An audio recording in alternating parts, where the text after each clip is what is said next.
What is going on, guys? Skull Rider. Now, if you're watching and aren't sure what exactly this challenge is, I recommend you go and check out my previously uploaded video titled A Very Important Channel Announcement. But to give you all a super quick and brief summary, this challenge has me listening to an album a day from a list off Rate Your Music, which consists of the most highly rated albums on the site. In each of these weekly progress reports, I will be ranking and discussing each of the albums that I listened to in this past week. But yeah, with all that aside, let's get right into the content. Okay, first up we got the avant-garde jazz album Out to Lunch by Eric Dolphy. This was neither an album or an artist that I've heard before.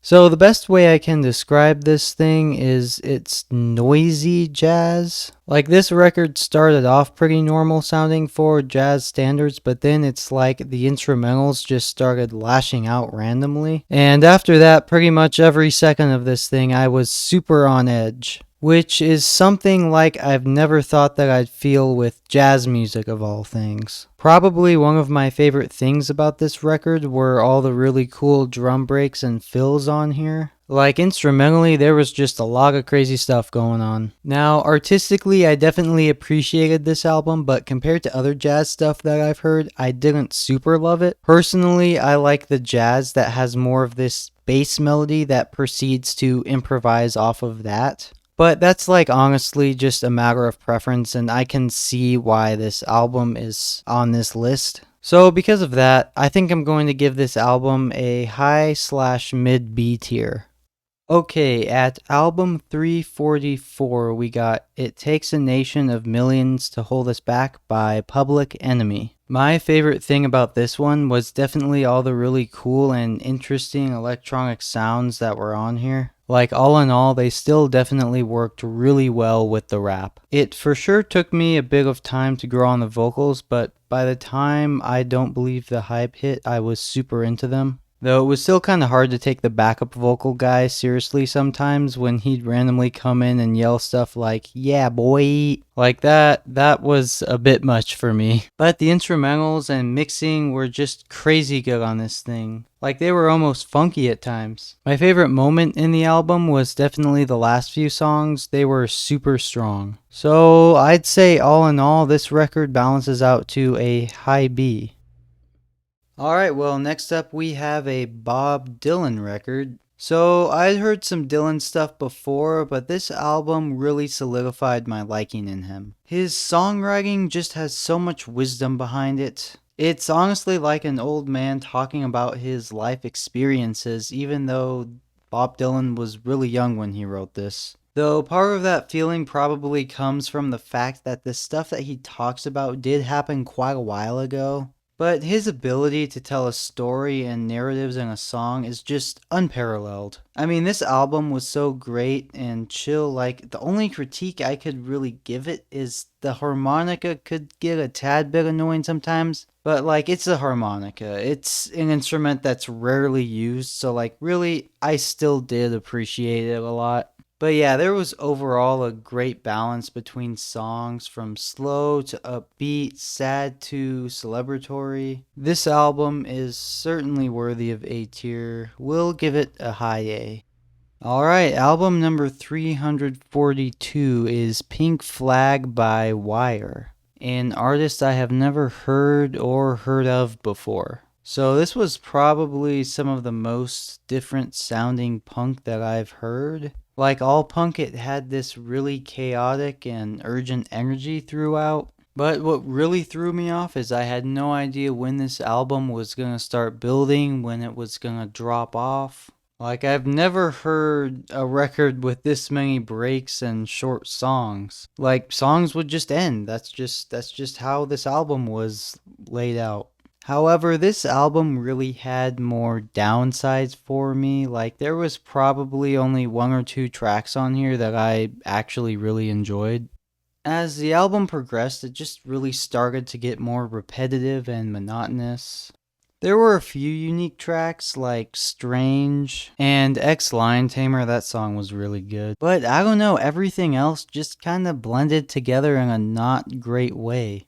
To the point that where, besides this sudden and abrupt ending and starting of songs, I was getting pretty bored. Though that closer definitely woke me up. But yeah, because the majority of this just didn't really pique my interest, for that, I'm gonna have to rate it as a low B or C tier. Like, it really is hard to believe that this is the highest ranked album out of the ones that I've listened to so far. So, because of my disappointment and the lack of anything in this tier, we'll put it in C. Okay, so at album 341, the Sobreviviendo no Inferno album moved up again. So going back down to the highest album that I have not reviewed yet, we got Strange Days by The Doors, which I'm definitely very glad that I got to listen to because I've definitely been wanting to listen to these guys for a while now. Like, I've heard all their most popular songs but never have listened to a full-length LP from them. And let me just say, I was not disappointed. So, right off the bat, I was already really into this album. Like, their signature organ sound is just so good. I cannot get enough of it. And of course, I have to mention Jim Morrison as a vocalist. He is just so otherworldly. That is really the best way I can put his singing and the instrumentals of this band. There really were all kinds of sounds in here, like sometimes the background synth or piano or whatever in the heck is making those psychedelic noises sound like they're from this retro video game or like creepy carnival, which definitely goes with the cover of this album. As for the elements of other genres that were in here, there definitely were a lot. Some of the more notable ones being Love Me Two Times, which honestly low-key sounded like a ZZ Top song, in a really good way, of course. And then you had Moonlight Drive, which had like some SpongeBob instrumentals going on in the background. Like, I was expecting this entire thing to be this kind of organ rock and psychedelic record, but I was really just taken completely off guard of just how eclectic this album is in its sound. And the closing track was absolutely wild. Probably my favorite on here, and it was just a crazy change in pace. Ranking wise, this album is an easy A for me. Like all good songs, some were clearly better than others, especially the opening and closing track in my opinion.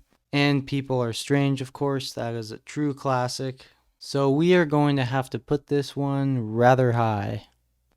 Okay, next up we got Number of the Beast by Iron Maiden. So this was just your somewhat typical jammy and dramatic 80s metal album. I'll say the highlights of this thing were definitely the guitar solos for sure. But really besides that, nothing else really stuck out to me about this album. Honestly, that may be because I feel like there's a lot more bands around this time and even before this time, Metallica, that did what these guys did, but just better. But don't get me wrong, there were a lot of really good moments in here, but they were just kind of small flickers of light in an overall uninteresting and monotonous sounding record. Like, it was really just the choruses and the vocals on here that really didn't do a lot for me. It just felt like they were really trying too hard, especially when using all the religious passages and imagery in the lyrics and song titles to kind of like amp up their music, but you have to like use the music itself to do that. But two tracks on here I really did enjoy were Run to the Hills and Prisoner. Well, I'm sure this album was amazing and groundbreaking for its time. There's just a lot of other music that's aged better than this, and yeah, this record is just not one of them for me. So ranking wise, I'm gonna have to go with B tier or below with this one. And honestly, because I think a good deal of the records on this B tier are quite a bit better than this one, I think I'm unfortunately going to have to move this down to C tier, though I'll place it at the top. Okay, album 339, we got yet another Grateful Dead live performance album. Which is really kind of weird that these two records got so close to each other. But hey, I really didn't have a problem listening to another one of their records given how much I liked their last one. Though surprisingly, this one was a lot different in so many ways. And I think I can definitely say that I like it better than the earlier record that was on this list. First off, as a more sort of practical reasoning, I felt like the overall quality of this live performance was just a lot better. Though, of course, because I don't only want to rank an album just based on that, I will also say that this record certainly encompassed a larger spectrum of sounds and genres. And like the songs on here were pretty much all so uniquely different from each other. This album really did have some of the best jams I've ever freaking heard, and even though this record was about 3 hours long, I never got bored after the first few songs. And let's go, the female vocalist makes a reappearance. I was extremely happy about that. Like, I really just gotta say, male and female vocals isn't something that's done nearly enough in music. Like, despite the harmonies sounding so good together. But yeah, overall, this album was just utterly fantastic, and I honestly would put it at S tier, if not for the first few songs. I really don't know why, but I just did not like them, and I was really surprised hearing them at first because they just didn't sound like they had the charm that Grateful Dead's other tracks from the previous album that I listened to had. But hey, who knows, maybe re-listening to them, they will grow on me. So yeah, because of that, I can't quite put it at S tier, at least not now, not yet. Though I will put it at the very top of A tier, I think it at least deserves that much. Well, alright guys, that'll do it for this video. I would really enjoy your guys' feedback. If you like this, let me know, hit that like button, and I will be back next week with some more musical content. Peace out.